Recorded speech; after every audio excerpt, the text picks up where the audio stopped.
Hello everybody, this is Davide Falessi, and today I show you a presentation regarding rose smells and their rose reasons. The work has been performed by me and my friend Rick Katzman at the University of Hawaii.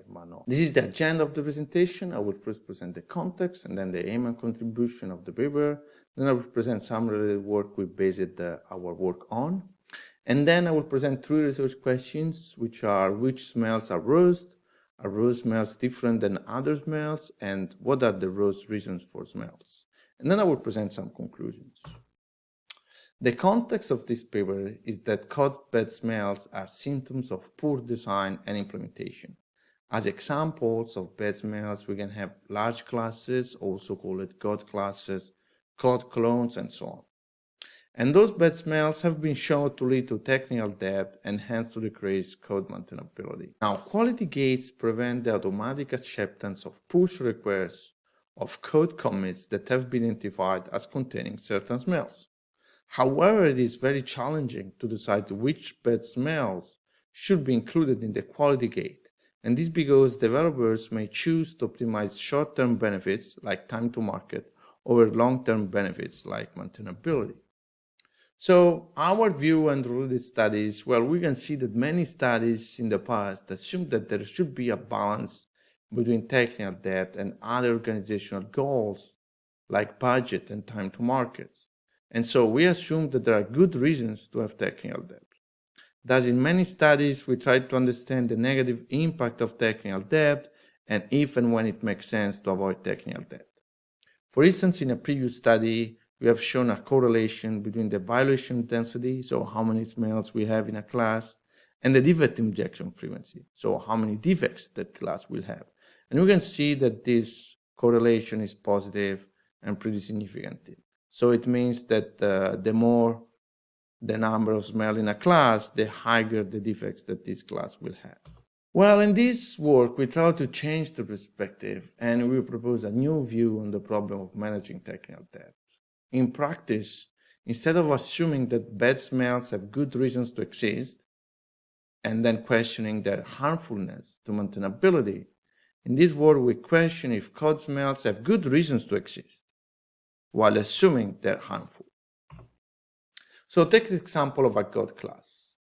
Clearly, a class usually starts small and then it organically grows in a code base without the development team ever making any explicit decision to have such classes. So the developers, they need to add a method, never decided to have a code class, okay? Just adding a method and that's it. Moreover, there are conflicting evidence about its harmfulness. There are studies that say that code classes are not less tenable than classes. Moreover, removing code classes by refactoring the code is pretty error prone because you need to change the code and making sure that the logic doesn't change while you change the structure of the code. However, take the example of a method called "this is a great method 1." Now, the developer explicitly choose to name a method like this. Moreover, naming a method like this clearly provides no benefit. Moreover, it clearly harms the maintainability of the code. So this method named like this has no good reason to exist in the code base. So we define a rose smell, a bad smell that has no good reason to exist. For instance, like the example we just see, using intuitive method names is not more effort expensive or less secure or less efficient than using non-intuitive method names. Moreover, we define rose reasons, the bad reasons to have rose smells, such as stress or lack of knowledge. So the aim and contribution of this paper is to investigate the following research question. Which smells are rose? Are rose smells different than other smells? And what are the rose reasons for smell? So regarding the first question, which smells are rose? In this question, we aim to identify which of the many smells that have been defined in the past have no justifiable reason to exist. As a method, we surveyed the members of the IEEE Technical Council on Software Engineering. In order to select the smell, we initially considered all the 314 smells detected by Sonar Cloud for Java. Then we filtered out the smells that clearly had at least one good reason to exist, such as code classes. And then we used my students to identify the raw smells. And as a result, we identified 133 potential raw smells. So by doing an academic exercise, we ask whether a specific piece of code has any good reason to exist in the code base. And by doing this, we identified 133 raw smells. The remaining 181 seem to have at least one good, obvious reason to be introduced into the code. So the survey consisted of 11 smells, which we draw randomly for each respondent from the set of 133 potential raw smells. Then we asked, with the sense that there is no reason for this smell to be introduced, we asked the level of agreement. And we provide as possible answers: strongly disagree, unsure, agree, and strongly agree. Afterwards, we defined the smell as worst if there was at least one agree or strongly agree with that definition, and there was no disagree or strongly disagree. As a result, a total of 71 subjects responded to the survey invitation, and out of the 133 candidate raw smells that we had previously identified, 80 were confirmed as raw smells. This means that we are pretty confident that about a quarter of the smells that we know about seems to have no good reason to be introduced in the code.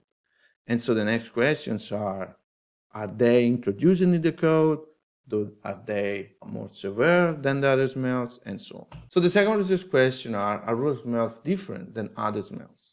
And the first sub-research questions is, are raw smells as frequent as non-raw smells? In order to answer this question, we measured the number of occurrences in open source projects. So we selected 27 open source projects, and we look at a total of 667 releases. We also look at the weighted occurrences, which is the total occurrences divided by the size of the smell group.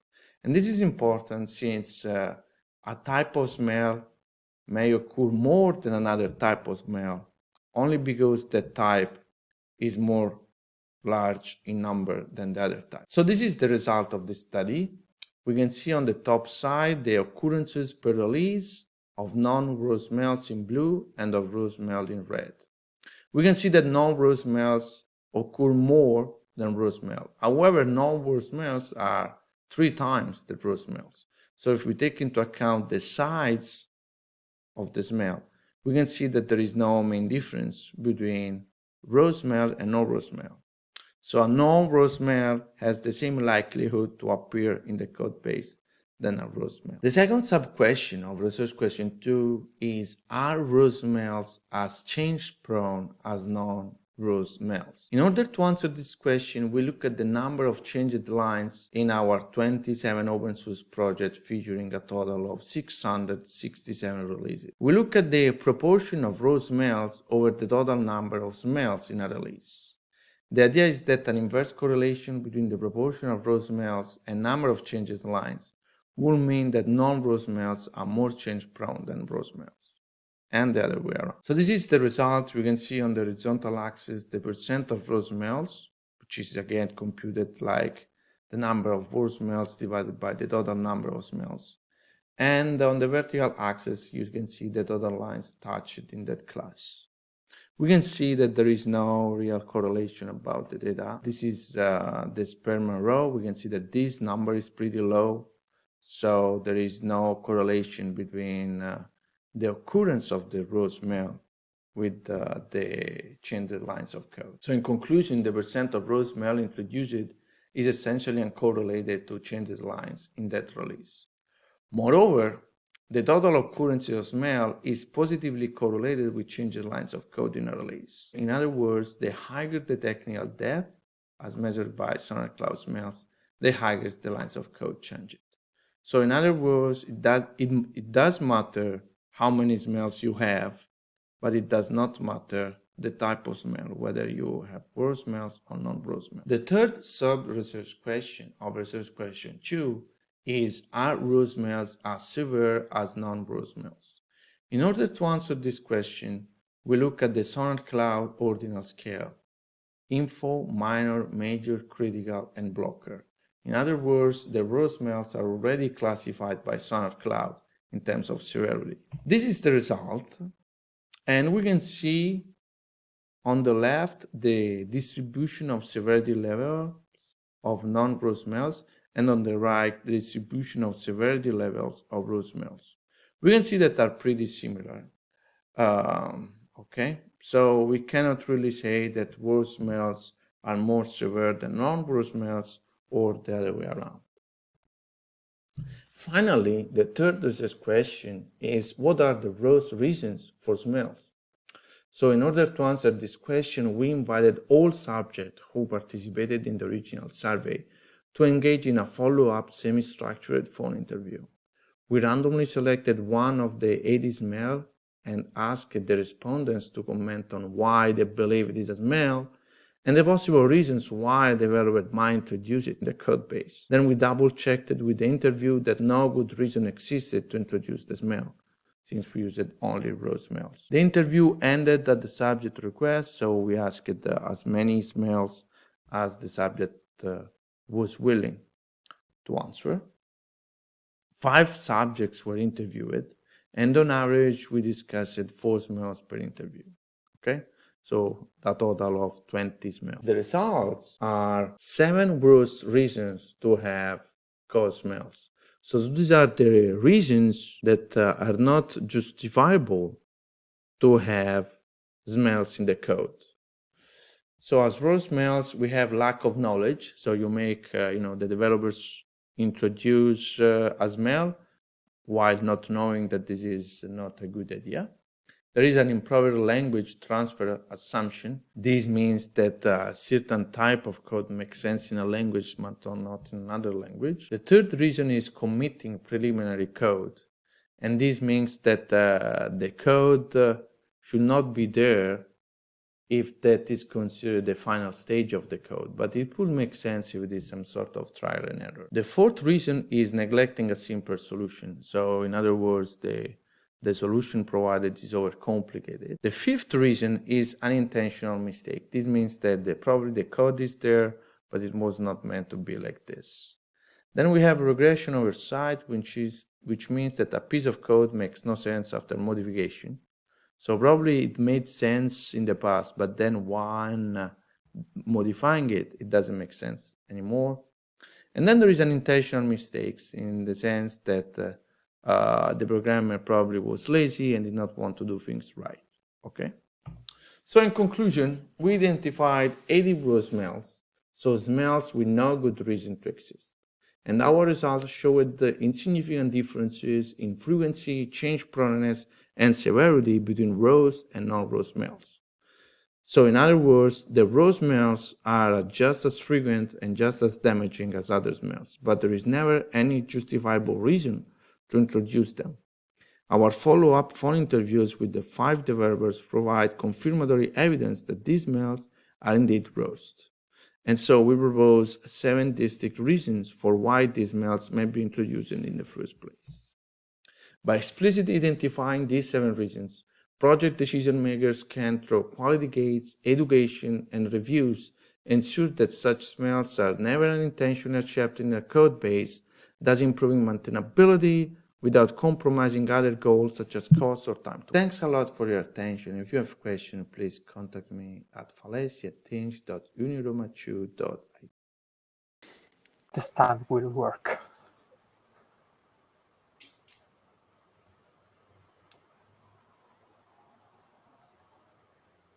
Okay. I think we are... Hello everybody, this is Davide Falessi, and today I show you a presentation regarding raw smells and their raw reasons. The work has been performed by me and my friend Rick Katzman at the University of Hawaii. This is the agenda of the presentation. I will first present the context and then the aim and contribution of the paper. Then I will present some related work we based our work on. And then I will present 3 research questions, which are: which smells are raw smells different than other smells, and what are the raw reasons for smells? And then I will present some conclusions. The context of this paper is that code bad smells are symptoms of poor design and implementation. As examples of bad smells, we can have large classes, also called code classes, code clones, and so on. And those bad smells have been shown to lead to technical... Hello everybody, this is Davide Falessi, and today I show you a presentation regarding raw smells and their raw reasons. The work has been performed by me and my friend Rick Katzman at the University of Hawaii. This is the agenda of the presentation. I will first present the context and then the aim and contribution of the paper. Then I will present some related work we based our work on. And then I will present three research questions, which are: which smells are raw smells different than other smells, and what are the raw reasons for smells? And then I will present some conclusions. The context of this paper is that code bad smells are symptoms of poor design and implementation. As examples of bad smells, we can have large classes, also called code classes, code clones, and so on. And those bad smells have been shown to lead to technical debt and hence to decrease code maintainability. Now, quality gates prevent the automatic acceptance of push requests of code commits that have been identified as containing certain smells. However, it is very challenging to decide which bad smells should be included in the quality gate, and this because developers may choose to optimize short-term benefits like time to market over long-term benefits like maintainability. So our view and related studies, well, we can see that many studies in the past assume that there should be a balance between technical debt and other organizational goals like budget and time to market. And so we assume that there are good reasons to have technical debt. Thus, in many studies, we try to understand the negative impact of technical debt and if and when it makes sense to avoid technical debt. For instance, in a previous study, we have shown a correlation between the violation density, so how many smells we have in a class, and the defect injection frequency, so how many defects that class will have. And we can see that this correlation is positive and pretty significant. So it means that the more the number of smells in a class, the higher the defects that this class will have. Well, in this work, we try to change the perspective and we propose a new view on the problem of managing technical debt. In practice, instead of assuming that bad smells have good reasons to exist and then questioning their harmfulness to maintainability, in this work we question if code smells have good reasons to exist while assuming they're harmful. So take the example of a code class. Clearly, a class usually starts small and then it organically grows in a code base without the development team ever making any explicit decision to have such classes. So the developers, they need to add a method, never decided to have a code class, okay? Just adding a method and that's it. Moreover, there are conflicting evidence about its harmfulness. There are studies that say that code classes are not less tenable than classes. Moreover, removing code classes by refactoring the code is pretty error prone because you need to change the code and making sure that the logic doesn't change while you change the structure of the code. However, take the example of a method called "this is a great method 1." Now, the developer explicitly choose to name a method like this. Moreover, naming a method like this clearly provides no benefit. Moreover, it clearly harms the maintainability of the code. So this method named like this has no good reason to exist in the code base. So we define a raw smell, a bad smell that has no good reason to exist. For instance, like the example we just see, using intuitive method names is not more effort expensive or less secure or less efficient than using non-intuitive method names. Moreover, we define raw reasons, the bad reasons to have raw smells, such as stress or lack of knowledge. So the aim and contribution of this paper is to investigate the following research question. Which smells are raw? Are raw smells different than other smells? And what are the raw reasons for smell? So regarding the first question, which smells are raw? In this question, we aim to identify which of the many smells that have been defined in the past have no justifiable reason to exist. As a method, we surveyed the members of the IEEE Technical Council on Software Engineering. In order to select the smell, we initially considered all the 314 smells detected by Sonar Cloud for Java. Then we filtered out the smells that clearly had at least one good reason to exist, such as code classes. And then we used my students to identify the raw smells. And as a result, we identified 133 potential raw smells. So by doing an academic exercise, we ask whether a specific piece of code has any good reason to exist in the code base. And by doing this, we identified 133 raw smells. The remaining 181 seem to have at least one good, obvious reason to be introduced into the code. So the survey consisted of 11 smells, which we draw randomly for each respondent from the set of 133 potential raw smells. Then we asked, with the sense that there is no reason for this smell to be introduced, we asked the level of agreement. And we provide as possible answers: strongly disagree, disagree, unsure, agree, and strongly agree. Afterwards, we defined the smell as worst if there was at least one agree or strongly agree with that definition, and there was no disagree or strongly disagree. As a result, a total of 71 subjects responded to the survey invitation, and out of the 133 candidate raw smells that we had previously identified, 80 were confirmed as raw smells. This means that we are pretty confident that about a quarter of the smells that we know about seems to have no good reason to be introduced in the code. And so the next questions are they introduced in the code? Are they more severe than the other smells? And so on. So the second research question are raw smells different than other smells?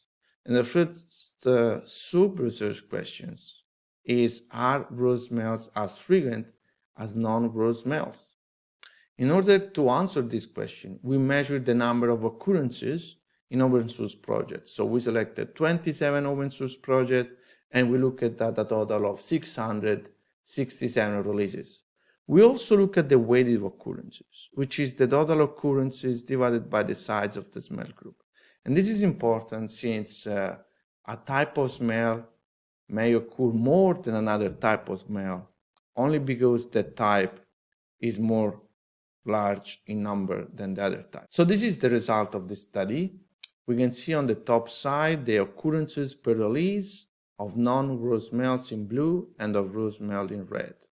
We can see that non-raw smells occur more than raw smell. However, non-raw smells are 3 times the raw smells. So if we take into account the size of the smell, we can see that there is no main difference between raw smell and non-raw smell.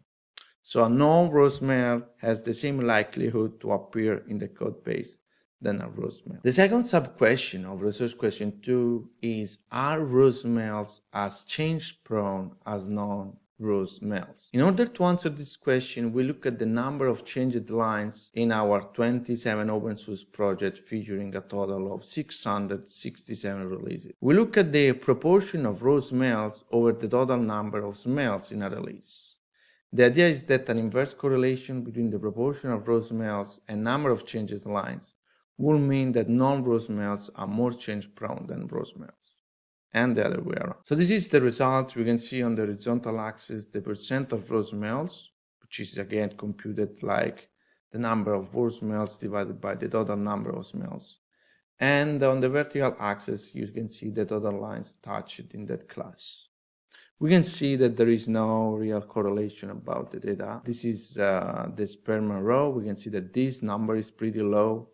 So there is no correlation between the occurrence of the raw smell with the changed lines of code. So in conclusion, the percent of raw smell introduced is essentially uncorrelated to changed lines in that release. Moreover, the total occurrence of smell is positively correlated with changed lines of code in a release. In other words, the higher the technical depth, as measured by sonar cloud smells, the higher the lines of code changed. So in other words, it does matter how many smells you have, but it does not matter the type of smell, whether you have raw smells or non-raw smells. The third sub-research question of research question 2 is, are raw smells as severe as non-raw smells? In order to answer this question, we look at the sonar cloud ordinal scale: info, minor, major, critical, and blocker. In other words, the raw smells are already classified by Sonar Cloud in terms of severity. This is the result, and we can see on the left the distribution of severity levels of non-raw smells, and on the right the distribution of severity levels of raw smells. We can see that are pretty similar. Okay, so we cannot really say that raw smells are more severe than non-raw smells or the other way around. Finally, the third research question is, what are the raw reasons for smells? So in order to answer this question, we invited all subjects who participated in the original survey to engage in a follow-up semi-structured phone interview. We randomly selected one of the 80 smells and asked the respondents to comment on why they believe it is a smell and the possible reasons why they developed mind to introduce it in the code base. Then we double-checked with the interview that no good reason existed to introduce the smell, since we used only raw smells. The interview ended at the subject request, so we asked as many smells as the subject was willing to answer. 5 subjects were interviewed, and on average, we discussed 4 smells per interview. Okay? So a total of 20 smells. The results are 7 worst reasons to have code smells. So these are the reasons that are not justifiable to have smells in the code. So as raw smells, we have lack of knowledge. So you make, the developers introduce a smell while not knowing that this is not a good idea. There is an improper language transfer assumption. This means that a certain type of code makes sense in a language but not in another language. The third reason is committing preliminary code. And this means that the code should not be there if that is considered the final stage of the code, but it would make sense if it is some sort of trial and error. The fourth reason is neglecting a simple solution. So in other words, the solution provided is overcomplicated. The fifth reason is unintentional mistake. This means that probably the code is there, but it was not meant to be like this. Then we have regression oversight, which means that a piece of code makes no sense after modification. So probably it made sense in the past, but then when modifying it, it doesn't make sense anymore. And then there is unintentional mistakes in the sense that the programmer probably was lazy and did not want to do things right. Okay. So in conclusion, we identified 80 raw smells, so smells with no good reason to exist. And our results showed the insignificant differences in frequency, change-proneness, and severity between raw and non-raw smells. So in other words, the raw smells are just as frequent and just as damaging as other smells, but there is never any justifiable reason to introduce them. Our follow-up phone interviews with the 5 developers provide confirmatory evidence that these smells are indeed raw. And so we propose 7 distinct reasons for why these smells may be introduced in the first place.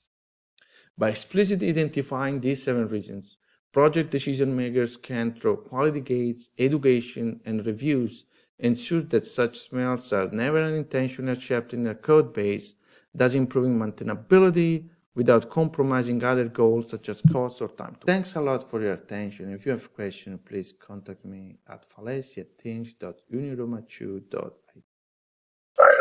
The fourth reason is neglecting a simple solution. So in other words, the solution provided is overcomplicated. The fifth reason is unintentional mistake. This means that the code is there, but it was not meant to be like this.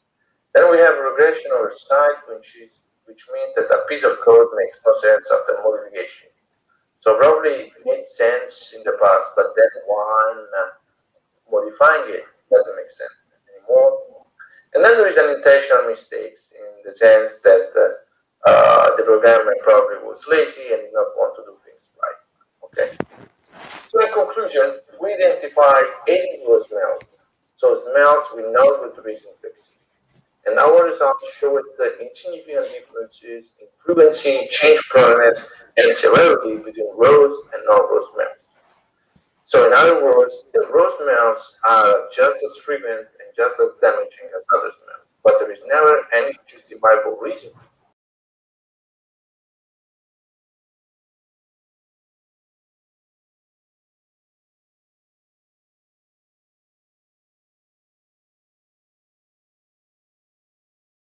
Using in the first place. By explicitly identifying these 7 reasons, project decision makers can, through quality gates, education, and reviews, ensure that such smells are never unintentional except in their code base, thus improving maintainability without compromising other goals such as cost or time. Thanks a lot for your attention. If you have questions, please contact me at falessi@teams.uniromachu.net. Okay. So hello everybody, I hope you enjoyed my presentation, and I'm here for answers, for questions, and so to provide answers.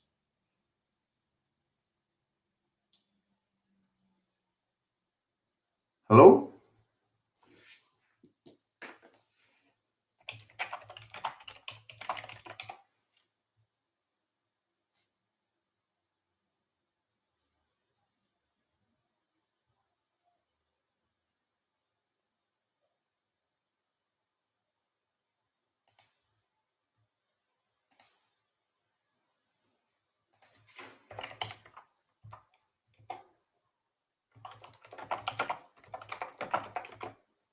Hi, everybody. I think Juan is having some issues. So I'm just going to jump in, and I think there's a question for you. Caroline asked, is there a distinction between a bad smell and worse smell dependent on the context? Did the survey include any context information, or were the questions posted in the abstract? That is, no concrete examples. Yes, so when we asked whether there would be a good question, a good reason for a smell, I think we intentionally asked if there would be any context where this piece of code would make sense. And so we first used the definition of the smell, like a non-intuitive naming, and then we used an example of a method that was written in a non-intuitive one. And then we asked whether there was any context or any reason or any good reason to have the smell. Like sometimes maybe the smell would have made the code more secure but less maintainable. Other times it would have made the code faster but less maintainable. But in a lot of cases, the code was just worse. Okay, thank you. So Sridhar asked if there is a tool to detect worse smells. No, we just defined the concept. So this is a new concept, and it should have been in the future. We will try to validate it more. Again, the idea is that these are smells that should never been in the code, no matter what. Okay, and Caroline added, did any interviewees ever say, well, it depends? Come again, Zadia? Yeah, did any of the interviewees ever say, well, it depends when you, Yes. doing So the survey? yeah, so if the answer was, well, it depends, then that would have mean that it is not a raw smell. It is a smell that sometimes has a reason to exist. And so every time there was some doubt on a good reason to have that piece of code, then we classified that smell as